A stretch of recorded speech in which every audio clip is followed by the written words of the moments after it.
अब हम अग्निबाण खबर की बात कर लेते हैं। मुफ्त में होगा 2.5 करोड़ से ज्यादा सॉफ्ट रिचार्ज 100 और होंगे। बारिश का पानी जमीन में भेजने को लेकर चल रहा है काम। मुझे लगता है रिचार्ज सॉफ्ट का जो भी आइडिया नगर निगम में लेकर आया था वो एक बेहतरीन आइडिया लेकर आया था। इसका फायदा नगर निगम को मिला है। नगर निगम को तो ठीक है, इसका फायदा इस शहर के लोगों को मिला है कि जल स्तर, पानी जमीन में जाने से जल स्तर जो है उसका बढ़ रहा है। पत्रिका में खबर बहुत अच्छी है कि 16 अवैध कॉलोनियां वैध होगी, 8000 प्लाट धारकों को होगा इसका फायदा। द्वारकापुरी कॉलोनी भी वैध होने जा रही है। द्वारकापुरी कॉलोनी जो सिरपुर तालाब के नजदीक बसी हुई है, काफी बड़ी कॉलोनी है कि इसको वैध करने के लिए महापौर पुष्यमित्र भार्गव ने पूर्व मुख्यमंत्री शिवराज सिंह चौहान के समय बात उठाई थी।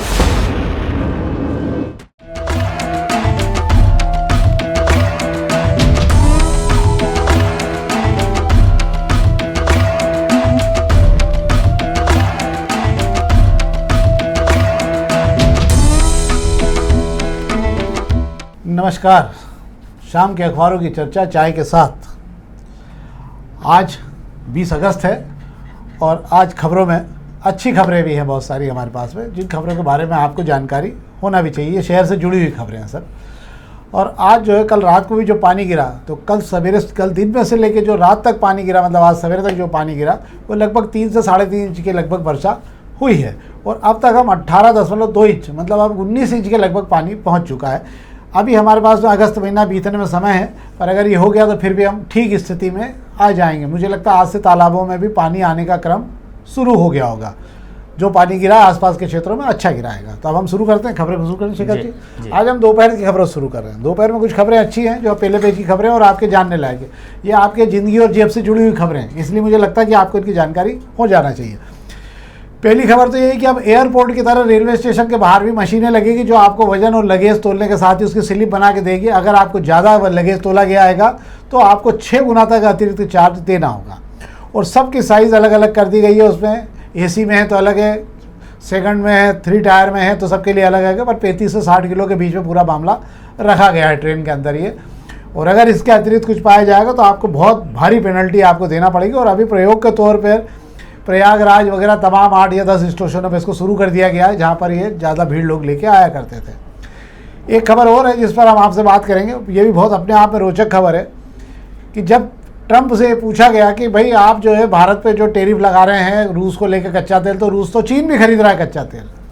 तो जो वहाँ से अमेरिका ने जो जवाब दिया है उसको लेके, उनके विदेश मंत्री ने, और उन्होंने जो जवाब दिया वो बड़ा अपने आप में जानने लायक है। कि वित्त मंत्री स्कॉट बेसेंट ने कहा कि भारत जो है वो रूस से जो कच्चा तेल खरीद रहा था तो उसका फ़ायदा अरबपतियों को मिल रहा था, यानी अडानी और अंबानी के पास उससे खजाना भर रहा था। और उनका खजाना इतना भरा है कि लगभग 16 बिलियन डॉलर के लगभग उन्होंने इस कच्चे तेल को दूसरे देशों में बेच के कमाया है। और भारत में किसी भी आम आदमी को सस्ता कच्चा तेल खरीद के देके कोई राहत नहीं दी गई है। जबकि चीन में जो भी सस्ता कच्चा तेल खरीदा गया था वो सारे के सारे राहत बाकायदा चीन के नागरिकों को मिली है। इसलिए भारत के साथ में माफ़ी का या भारत के साथ रियायत का कोई मामला नहीं है। इससे यह तय हो गया कि 27 तारीख को जो 50% टैरिफ लगने जाएगा, 25 लग चुका, 25 और, उसमें कोई भी संभावना अब टैरिफ में नहीं मिलती दिख रही है। ये 2 खबरें थी जिस पर हमने आपसे बात की। एक खबर और मैं आपको बता देता हूँ। मेट्रो रेल की सुरक्षा काम एसएएफ को सौंप दिया गया है और स्पेशल कंपनी इसकी बनाई जा रही है। इंदौर, जावरा, उज्जैन, धार की जो बटालियन है उनसे जवानों के नाम मांगे गए जो मेट्रो में काम करना चाहेंगे। उसको लेकर टीमें अलग अलग बनाई गई है। 130 के लगभग सुरक्षा कर्मियों की टीमें तैनात होगी यहाँ पे अलग अलग उसके अंदर। ये थी एक और खबर जिस पर हमने आपसे बात की। एक खबर और जिस पर आप पहले ही बात कर चुके हैं, यशवंत क्लब की नप्ती वाले मामले में। तो यशवंत क्लब की नप्ती जो है होने के बाद वहाँ पाया गया कि बिना अनुमति बहुत सारे निर्माण कर दिए गए हैं। वहाँ सर्वेंट क्वार्टर के तो नाम के नक्शा पास कराया गया और सर्वेंट क्वार्टर वहाँ कहीं नहीं मिले। उसकी बजाय उन्होंने कुछ दूसरे वहाँ हॉल और वगैरह बना लिए गएंगे। और 3 करोड़ से ज़्यादा का वहाँ टैक्स बकाया है। हम पहले दिन से कहते आ रहे हैं यशवंत क्लब जो है शहर के बड़े अमीरों का चंडू खाना भी है। ये किसी शहर के अच्छे कामों में आपको यशवंत क्लब की भूमिका कभी दिखाई नहीं देती और इनसे वसूल होना चाहिए। और अगर वहाँ पे अनियमितता हुई है तो जो सबके साथ होता है वो उनके साथ भी होना चाहिए। क्यों शेखर जी? जी बिल्कुल आप सही कह रहे हैं। और यशवंत क्लब का जो टैक्स का जो मसला आप कह रहे हैं, वो टैक्स का असल मसला ये है कि यशवंत क्लब के अंदर जो आप ग्राउंड देखते हैं जहाँ पर खेल एक्टिविटीज़ होती है, यशवंत क्लब उसको अपने निजी जो है वहाँ के सदस्य हैं सिर्फ उन्हीं को उपयोग करने के लिए वो ग्राउंड को देता है। ऐसे में वो ग्राउंड सार्वजनिक तो हुआ नहीं, तो नगर निगम ने उसका भी संपत्ति कर मांगा है। और जो संपत्ति कर जो है यशवंत क्लब देना नहीं चाह रहा है, कोर्ट चला गया है। और इसी संपत्ति कर के बाद में जो सारी चीज़ों की पड़ताल हुई है उसके उसके अंदर जो भैया बता रहे हैं अवैध निर्माण मिला है, वो सब ऐसे ही निकला है। जब इन्होंने नया निर्माण करने के लिए नगर निगम से मंजूरी मांगी तो नगर निगम कभी किसी भी नए निर्माण की मंजूरी तभी देता है जब उसका पुराना टैक्स सारा जमा हो। जब देखा गया कि टैक्स बाकी हैगा तो मंजूरी रोक दी गई और इसी मंजूरी पर सारी जांच पड़ताल शुरू हो गई, एक एक इंच नाप दिया गया है। अब देखना होगा कि होता क्या है। हालांकि यशवंत क्लब इसके खिलाफ कोर्ट चला गया है, पर नगर निगम भी तैयारी से कोर्ट में जवाब देने को तैयार है, होना भी चाहिए। अब हम अग्निबाण खबर की बात कर लेते हैं। अग्निबाण खबर में दो तीन खबरें अच्छी। एक तो मुफ्त में होगा 2.5 करोड़ से ज़्यादा सॉफ्ट रिचार्ज, 100 और होंगे। बारिश का पानी जमीन में भेजने को लेकर चल रहा है काम।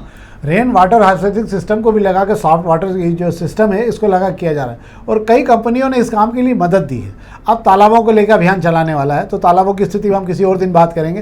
क्या है शेखर जी पूरा? पहले तो मैं आपको बता देता हूँ रिचार्ज शाफ्ट होता क्या है। रिचार्ज शाफ्ट अपने आप में एक छोटा सा जो वो जगह पे क्या कराया जाता है जहाँ पानी का जल जमाव होता हैगा। जल जमाव वाली जगह पर जो है 50 से 60 इंच तक गहरा बोरिंग कर दिया जाता हैगा। उसके बाद उसके अंदर पाइप डाल के उसको छेदनुमा पाइप डाल के डाला जाता है और आसपास का पानी उतारा जाता है, जो रिस का सारा पानी जमीन में चला जाता है। इसे नगर निगम ने CSR एक्टिविटीज से किया था। तो इससे सबसे बड़ा फायदा ये हुआ कि नगर निगम की जेब से कुछ लगा ही नहीं। पिछले साल भी 100 बनाए गए थे, इस बार 250 बना दिए हैं, 100 और बनाने जा रहे हैं। और मुझे लगता है रिचार्ज शाफ्ट का जो भी आइडिया नगर निगम में लेकर आया था वो एक बेहतरीन आइडिया लेकर आया था। इसका फायदा नगर निगम को मिला है। नगर निगम को तो ठीक है, इसका फायदा इस शहर के लोगों को मिला है कि जल स्तर, पानी जमीन में जाने से जल स्तर जो है उसका बढ़ रहा है। होना भी चाहिए। कुछ लोग अच्छे प्रयास लेके आते हैं और अगर उनके प्रयास सफल हो जाते हैं तो वही आगे फिर याद बना के रखते हैं कि इन्होंने अच्छा काम किया था। एक और खबर इस पर हम बात कर लेते हैं। नेशनल हाईवे की मंजूरी मिल गई, भूमि अधिग्रहण की प्रक्रिया शुरू हो रही है। भोपाल, इंदौर और भोपाल का जो रोड हैगा वो 8 लेन बनेगा, एक्सप्रेस जो बनने वाला है। इसमें सबसे बड़ा फायदा होगा 40 किलोमीटर रोड छोटा हो जाएगा। मतलब अभी हाल मैं सोचता हूँ शायद 180 किलोमीटर के लगभग 140 किलोमीटर के लगभग ये रोड बैठेगा और 158 हेक्टेयर वन भूमि इसमें शामिल की जा रही है। 21,000 पेड़ों की कटाई होगी। ये मामला गड़बड़ है क्या शेखर? बिल्कुल आप सही कह रहे हैं। उसके बाद में अभी रूट तय नहीं हुआ है, 3 रूट तलाशे गए हैं। उस 3 रूट में से जो बेस्ट होगा उसे 8 लेन का जो है बता रहे हैं, जो एक्सप्रेस वे बनाया जाएगा। दूरी भले ही कम कर दी जाएगी पर उस रूट तक हमें पहुंचने के लिए भी थोड़ा सा जो है रास्ता लगेगा। तो इसलिए अभी रेट तय हो जाए। पेड़ों की बलि वाला जो सबसे बड़ा मसला है कि हम इतने पेड़ हटाएंगे तो उस पेड़ के बदले में हम क्या देंगे, इसकी चिंता भी कर लेना चाहिए। ठीक है, दूरी घटा रहे हैं, घटाना भी चाहिए। रोड बना रहे हैं 8 लेन, वो भी बनाना चाहिए। पर क्या है, हरियाली की चिंता भी करनी चाहिए, आबो हवा की चिंता भी रहे। 21,000 झाड़ कम नहीं होते हैं। अगर कोई वैकल्पिक मार्ग मिल सकता हो तो झाड़ों को बचाने की कोशिश जरूर की जानी चाहिए। अब हम पत्रिका की खबर की बात कर लें। पत्रिका में एक खबर बहुत अच्छी है कि 16 अवैध कॉलोनियाँ वैध होगी, 8,000 प्लाट धारकों को होगा इसका फायदा। और जो कॉलोनियाँ वैध होने वाली उसमें अक्षरधाम, गुरुकुल, लेबलार्ड, प्रणाम स्टेट, प्रिंसेस स्टेट, पुष्प वाटिका, रॉयल सिटी, शांति विहार और शाहीन नगर, राधा स्वामी, पुष्पदीप नगर, साकेत धाम शामिल हैं। क्या शेखर जी? जी बिल्कुल सही कह रहे हैं। जो 16 कॉलोनियाँ वैध की जा रही है उसका तो सबसे अच्छी बात तो उन कॉलोनी में रहने वाले लोगों की जो कॉलोनी वेल मेंटेन तरीके से बनाई गई थी। इसमें हालांकि कुछ कॉलोनियाँ ऐसी हैगी जो उन इलाकों में बनाई गई है, जो मूसाखेड़ी इलाके में बनी हुई है, पालदा में बनी हुई है, वे कॉलोनियाँ ऑलरेडी बसाट हो चुकी है। अब नगर निगम उनसे विकास शुल्क मांग रहा है कि हम आपकी कॉलोनी को वैध कर रहे हैं, विकास शुल्क जमा कराइए। अब जिससे नया मकान बनाना है उसे नक्शा पास कराना होगा, लोन लेना है, वे विकास शुल्क भर देंगे। पर जिनके ऑलरेडी मकान बने हुए रह रहे हैं वे विकास शुल्क मुझे नहीं लगता कि कोई दिलचस्पी दिखाएंगे, क्योंकि नगर निगम जो पहले से जिन कॉलोनियों को वैध कर चुका है वहां से भी कहीं विकास शुल्क नगर निगम को मिल नहीं रहा है। पर सबसे अच्छी खबर इसके पूरे मसले में यह है कि इन 16 कॉलोनियों में द्वारकापुरी कॉलोनी भी वैध होने जा रही है। द्वारकापुरी कॉलोनी जो सिरपुर तालाब के नजदीक बसी हुई है, काफी बड़ी कॉलोनी हैगी। इसको वैध करने के लिए महापौर पुष्यमित्र भार्गव ने पूर्व मुख्यमंत्री शिवराज सिंह चौहान के समय बात उठाई थी और उस बात में कहीं ना कहीं दम दिखा था और उस पर कोशिश की गई हैगी। और द्वारकापुरी के भी दिन फिरने वाले हैं और वो वैध कॉलोनी का उसमें भी तमगा मिलने वाला है। हालांकि पूरी कॉलोनी सालों पहले विकसित हो चुकी है ये, पर ठीक है, वैध कॉलोनी में रहने का एक जज्बा तो मिल ही जाएगा। अब हम प्रभातकरण खबर की बात कर लें। प्रभातकरण में खबर बहुत है, वहीं की वहीं है। एक तो प्रभातकरण खबर में ये कि 1 फुट भी कम नहीं होगी लिंक रोड। चंदन नगर के रोडों को 2 टूक कह दिया महापौर ने। ये रोडों को लेकर कोई स्पष्ट नीति है या नहीं है कि कहीं 2 टूक कह दिया, कहीं 4 टूक वापस आ गए लौट के, तो क्या है यार ये? रोडों के मामले में यही वही स्थिति है। अब चंदन नगर वाली जिस रोड की बात कर रहे हैं, आपको धार रोड चंदन नगर चौराहे से कॉलोनी नगर को मिलाने वाली ये सड़क है। इस सड़क के मिल जाने से ये जिन लोगों को जो अन्नपूर्णा इलाके की तरफ रहते हैं उन्हें एयरपोर्ट जाने में सुविधा हो जाएगी। उन्हें घूम के राज मोहल्ला होते हुए बड़ा गणपति नहीं जाना पड़ेगा। और इस रोड को बनाने की योजना हो गई, बाकायदा निशान लग चुके हैं और तोड़ने की तैयारी भी कर ली गई है। जिनके मकान जाना है उन्हें प्रधानमंत्री आवास योजना में फ्लैट देने की भी तैयारी है। ऐसे में आप अगर जन सुनवाई के अंदर वहाँ के रहवासी पार्षद को लेकर जाते हैं, कमिश्नर से गुहार लगाते हैं कि कुछ कम कर दें, तो वो संभव ही नहीं है। ना कमिश्नर इसे कम करने को राजी है, ना महापौर कम करने को राजी है, और होना भी यही चाहिए। कोई भी रोड हो उसकी जो चौड़ाई मास्टर प्लान में तय उससे कम बिल्कुल कतई नहीं की जाना चाहिए। सड़क की चौड़ाई कम करना मतलब इस शहर के साथ अन्याय करना होगा, क्योंकि ये शहर इतनी तेजी से बढ़ा हैगा कि वो सड़कें उस मान से उतनी चौड़ी नहीं है। और शहर सड़कों की चौड़ाई के साथ में इस बात का ध्यान भी रखना होगा कि सड़कों पर अतिक्रमण ना हो, क्योंकि अगर सड़क चौड़ी भी हो गई तो बहुत बार आपको उसका लाभ इसलिए नहीं मिलता कि सड़क पर अतिक्रमण हो जाते हैं। कोई राजनीतिक आज की राजनीतिक चर्चा में हम लोग आपसे बात करने जा रहे हैं। आज राजीव गांधी की जयंती थी। राजीव गांधी की जयंती तो हर साल आती है, पर राजीव गांधी को याद करने कितने लोग उनकी प्रतिमा पर पहुंचते हैं, मैं खासकर कांग्रेस के लोगों की ही बात करूंगा, क्योंकि राजीव गांधी उनके पर्याय रहे हैं, उनके सरताज रहे हैं। तो राजीव गांधी की प्रतिमा पर आज एक अनोखा कार्यक्रम हुआ लंबे समय बाद। मुझे ऐसा लगता है जब प्रतिमा का अनावरण हुआ होगा तब जितनी भीड़ लगी थी उतनी भीड़ मुझे आज दिखाई दे गई। एक बड़ा सा टेंट तंबू लगाया गया था, कुर्सियां लगाई गई थी, क्योंकि कांग्रेस को दो नए जिलाध्यक्ष मिल गए हैं, चिंटू चौक से और अपने विपिन खानखेड़े जी। वो सवाल ये है कि शहर में प्रोग्राम था, प्रतिमा शहर में लगी, तो विपिन वानखेड़े भी यहीं पर शामिल हुए। हालांकि ग्रामीण में कहीं इस तरह की व्यवस्था भी है नहीं, और उनको अभी कोई जगह मिल नहीं पा रही कि ग्रामीण में कहां से शुरू करें। तो चिंटू चौकसे ने जो मंच सजाया था उसके ऊपर शहर के तमाम नेता दिखाई दे गए थे। मतलब कांग्रेस की एक भीड़, जैसे चिंटू चौकसे के साथ जो भीड़ दिखाई देती है वैसी भीड़ आज पहले ही जो है राजीव गांधी को याद करने में दिखाई दी गई। तो मुझे ऐसा लगता है इनकी पहला कार्यक्रम तो इनका कामयाब हो गया है। इसके साथ ही हम आपको ये भी जानकारी दे देते हैं कि चिंटू चौकसे और विपिन वानखेड़े अपनी कुर्सी पर 4 सितंबर को बैठेंगे।